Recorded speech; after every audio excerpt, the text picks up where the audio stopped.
Howdy, folks. It's Meandering Mike in the Man Cave of Madness. It's mid-afternoon. We are doing another public service announcement. I thought a couple weeks ago I did my last one on food storage, calling it Final Thoughts on Food Storage. Well, in organizing more and going through, putting more stuff away in the Man Cave, I found some more food storage items that needed to go in various places, and I thought, I got some more things to share. So this is going to be called Afterthoughts on food storage. So one of the things I had mentioned before was dehydrated food, and maybe not stockpiling too much dehydrated food because of the water needs and or the energy needs for cooking the dehydrated food. So one of the things that's important is knowing what is the water requirement of the food that you're stocking. So let's say you wanted to have your nice rice and chicken for your dinner. Well, how much water does that take? Now, it's important, see if we can get that in focus here, to know, are you making the entire can, or are you maybe just making a serving at a time? So a single serving, 2/3 cup of boiling water to 1 cup of dry mix. So it takes less water than the volume of the dry mix, but it needs boiling water. So you'd have to think, okay, I'm going to need to heat that up. If you are doing the entire can, that's almost 7 cups of water. So you have to think carefully about how much water you're going to need, how much heat you're going to need, how you're going to prepare this stuff. Now, you can supplement your dehydrated foods like, okay, rice and chicken, that sounds tasty, but maybe it's better if you add, I think I mentioned these before, the condensed portobello mushroom soup mix. Any kind of creamy mushroom soup, whether it's Campbell's, or maybe use a Progresso, or for this kind of purpose, a condensed, concentrated form without the extra liquid is better. Then you can decide if you need more liquid or not. But that'll help beef up your thing. Again, you want stuff that people want to eat. Store what you eat what you store. So you got to have something that's enjoyable and tasty. Maybe you think you want more chicken. Okay, here is Augustin Farms. This is nothing but chicken chunks. This whole can. How much water does it use? Well, it uses equal parts there. Mix 1/2 cup chicken chunks to 1/2 cup water and let it stand for 1 minute. This doesn't take very long to prepare. It doesn't ask for boiling or hot water. Now, it does say to drain off the excess water. Now, you may or may not want to do that. That water that this reconstituted in is going to have flavor in it. Maybe some nutrients that came out of that chicken. If you're making a soup or a stew, you don't want to lose that. You could throw this stuff just right into your soup or your stew that you're making. If I was going to put it in this rice, I think, hey, a little more moisture, I don't mind that. So if I reconstituted this, I would throw it in with the water and all. I would not waste that extra tasty chicken juices. Potato flakes. We saw the big box of this in a previous video. How much water does the potato flakes take? Well, it says 3 cups of boiling water for 3 cups of potato flakes. Though it is asking also for salt, butter or margarine, and milk. Now, if you've got your canned butter, you've got that covered. You might have evaporated milk. Now, again, not sweetened condensed milk. That's for making really sugary desserts. This is concentrated. When they evaporate it, it's like a double concentration. So you can add water of an equal proportion to have an equivalent amount of milk. You can also use, instead of milk, like half and half, which lasts for a while. If you have the ultra pasteurized stuff, that lasts a long time in the fridge, and it could last a while. If your power's out, it could last a couple of days without going bad if you don't open it constantly. Like if you keep the little screw lid on and only to open up when you need it. The other alternative is to get those little packets like they have at delis and diners that have like a little serving of half and half in for your coffee, not the powdered non-dairy creamer stuff, but the actual half and half. So you could stock those. It's kind of expensive, I think, to get those. But so you could make mashed potato flakes that are tasty and creamy, that can include your butter, that can include milk or some other substitute. So again, this was equal water to equal mashed potato flakes, and it's asked for boiling water. So this is going to take a bit of water and energy requirement. Now, again, like I said, you got to pay attention because some of these, here's celery. You might want to do stews. You might want to put celery on salads or whatnot. This uses twice as much water as the dried celery. So a quarter cup of celery to a half cup of water. You let it stand for half an hour. It says hot water will speed that up. Now, if you're going to put this in a stew or something, again, you can just throw it right in the stew. If you're making, say, these celery like you want to throw in a salad, you probably don't want it hot. So you'd want to use cold water, and you'd want to wait the requisite time before it's good. Now, if you were to make this entire thing, like you got a really big crew, you got a whole camp of people, these number 10 cans, this is over a gallon. You know, this is like, you know, I think 10 pounds of water. I think that's where the number 10 can comes from. And so you would need 2 of these to reconstitute the entire thing. Two things. So that's over 2 gallons. That's almost 2.5 gallons of water. So again, think about that. Think about your water storage if you're doing lots of dehydrated foods. So I like to do a variety of dehydrated foods for various purposes, but I don't stock a ton. Now, some people like to get those, like the buckets of emergency food that have dehydrated food packets in it. It's okay to have maybe 1 or 2 of those. Test out the food. Make sure it's the stuff that you're going to actually want to eat. You know, having one for an emergency that you don't necessarily eat that often, that's okay. Again, I recommend getting stuff that you're actually going to eat. But I do have a bucket from Weiss Foods somewhere that's, you know, I've eaten half of it, and it's probably time to get rid of it because it's those don't last as long. So mine is like 10 years old. It's like, okay, that's about its time. But, you know, some of these things, like it says here, 30-year storage life. Now, obviously, once you've opened it, it's not going to last that long. You know, start thinking in weeks or months at most.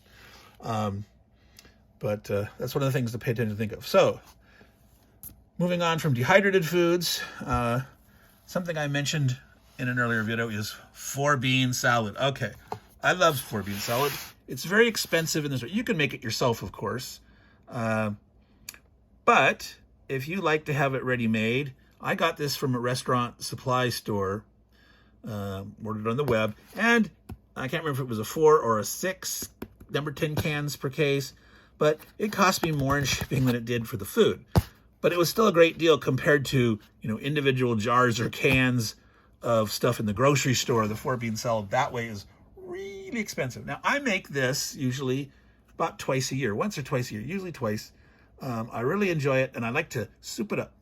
That isn't soup, but, you know, super turbofy my 4-bean salad. I'll add things such as like olives.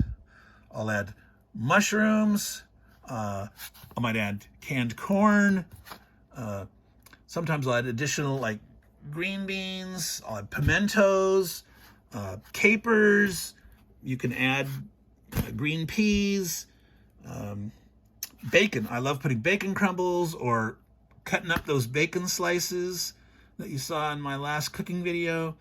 So lots of ways to get super. I don't always put all those ingredients in my food, but sometimes I do. Sometimes I put that much stuff in my 4-bean salad, and that, you know, makes it last a long time, and I really enjoy it. It's great stuff. Okay, so besides, you know, green beans, peas, corn, lots of canned vegetables you can store. Spinach, you know, you can get chopped, you can leave. I would not put spinach in my my bean salad. Oh, by the way, for the ones that want to know, there's wax beans, green beans, kidney beans, and garbanzo beans, also known as chickpeas. Different brands have different beans in them. One thing I would never put in there is lima beans. I'm not a lima bean person. That's why I often don't get the mixed vegetables. Those usually have like green beans and peas and corn, and often lima beans. So, but of course, if your family loves lima beans, you should store lima beans and serve lima beans. All right, a few other things here. We talked about soups. I had mentioned Progresso before. There are so many varieties of Progresso. They have like at least 5 or 6 varieties of chicken noodle or chicken rice. You got really off-the-wall things like lasagna-style soup, 3-cheese tortellini, beef pot roast. You know, they've got spicy jambalaya and spicy tortilla soup, many different kinds of soups. So this is something that, you know, look for the sales, stock up on those. But, you know, if you have a favorite kind and it's not on sale, you know, of course, get a couple cans. Don't deny yourself, but keep an eye out for the sales, and that's the time to pounce and stock up. We had showed before the tuna. I've now restocked my chicken salad snack variety here from Bumblebee. Pay attention. I was able to get 4 of the 3-packs at a cheaper than a 12-pack would have cost me. So don't just automatically by rote order the same thing every time. Pay attention to the current prices. Look for the bargains. Look for the good deals. All right. Some people enjoy, you know, tuna, sardines. I like herring, especially the lemon cracked pepper. The Kipper style is pretty good. They also have a golden smoke variety that I'm currently out of. I need to restock that. This brand, Brunswick, like disappeared at the start of the pandemic. I had to hunt so high and low to get these things restocked. Then now it's back in stock normally, easy to find. So, so again, pay attention, and you know, again, you want to pay attention to the dates. You want to know how long these last, and you know, restock before it gets too low, and you know, paying attention to the current supply chain issues and things like that. Now, upcoming, I'm going to be doing another cooking video. This video here, this is a Thursday. It'll come up Thursday night. On the weekend, I'm going to do another cooking video. Let me see if you can guess some of the items that I'm going to feature in it. Well,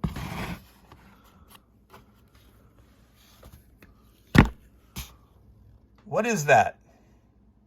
If you said green bean casserole, you're right. Ding, ding, ding. Green beans, French fried onions, mushroom soup mix. Mix that together, cook that. So, at Thanksgiving, what would happen if your power was out? How would you be able to have Thanksgiving? That's what we're going to feature in our public service announcement.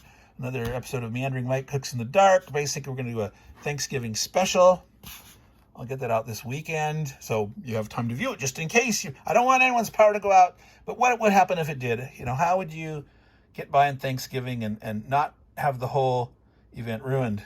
So besides that, we will have turkey